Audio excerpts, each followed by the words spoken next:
কেমন আছে বাংলাদেশের দুর্দণ্ড প্রতাপ স্বরাষ্ট্রমন্ত্রী শেখ হাসিনা ক্যাবিনেটের দ্বিতীয় সবচেয়ে ক্ষমতাশালী ব্যক্তি? অবশ্যই আমি ভালো আছি।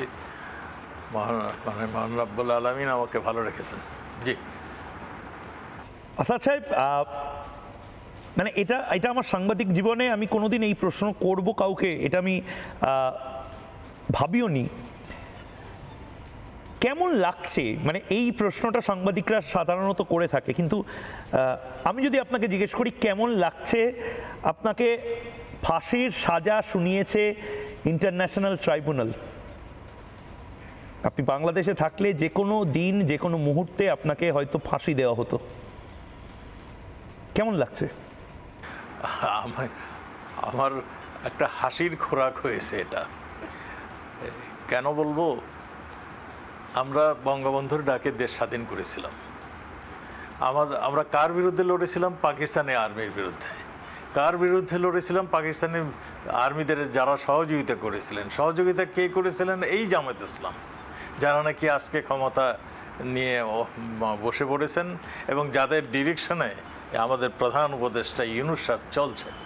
সেই জামাত ইসলামের মানে কে চালাচ্ছেন জামাত ইসলামকে? আবার সেই পাকিস্তান আজকে মানে পাকিস্তানের মানে ইন্টেলিজেন্স বাহিনী আইএসআই আমাদের ঢাকা ক্যান্টনমেন্টে অবস্থান করে। আইএসআই যেরকমভাবে প্রেসক্রিপশন দিচ্ছে আমাদের দেশ সেই রকমভাবেই চলছে। তাদের প্রেসক্রিপশন অনুযায়ী আজকে এই ক্যাঙ্গারু কোর্টটা হয়েছে। এখানে তারা বলছে মানবতা বিরোধী যে কর্ম হয়েছে তার একটা মানে করেছেন, ওনারা বর্ণনা দিয়েছেন এবং বর্ণনা মতে আমাকে এবং প্রধানমন্ত্রীকে, মাননীয় প্রধানমন্ত্রীকে ফাঁসির আদেশ তারা শুনিয়েছেন। আমার প্রশ্ন হলো এই আদালতটার বৈধতার সম্বন্ধে। এখানে কোনো যুদ্ধ হয়নি, এখানে কোনো গণহত্যা হয়নি, এখানে মানবতা বিরোধী কোনো কাজও হয়নি। এখানে কি হয়েছে? এখানে একটা মেটিকুলাস ডিজাইন, যেটা ইউনূস সাহেব বলছেন আমেরিকাতে যে একটা দীর্ঘদিন যাবৎ একটা পরিকল্পনা, একটা ডিজাইনের মাধ্যমে, মেটিকুলাস ডিজাইনের মাধ্যমে এই ষড়যন্ত্রটা হয়েছে।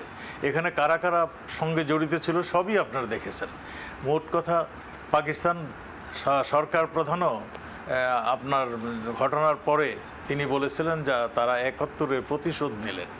তো এই সব কিছু যদি আপনি একত্রে করেন তাহলে এটা পরিষ্কার হয়ে যায় যে কেন এই ক্যাঙ্গারু কোর্ট, কেন বা এই হাস্যকর ঘটনাগুলি ঘটাচ্ছেন। আর যেই বঙ্গবন্ধু কন্যা, আমাদের বঙ্গবন্ধুর ডাকে আমরা যারা দেশ স্বাধীন করলাম, আমাদের ৩০ লক্ষ লোকের রক্ত ঝরিয়ে দেশ স্বাধীন হয়েছে। নানা ধরনের কন্টেন্ট দেখার জন্য লাইক করুন, শেয়ার করুন আমাদের ফেসবুক পেজ, সাবস্ক্রাইব করুন আমাদের ইউটিউব চ্যানেল। পাশাপাশি অন্যান্য ব্রেকিং নিউজের জন্য অবশ্যই চোখ রাখুন রিপাবলিক বাংলায়।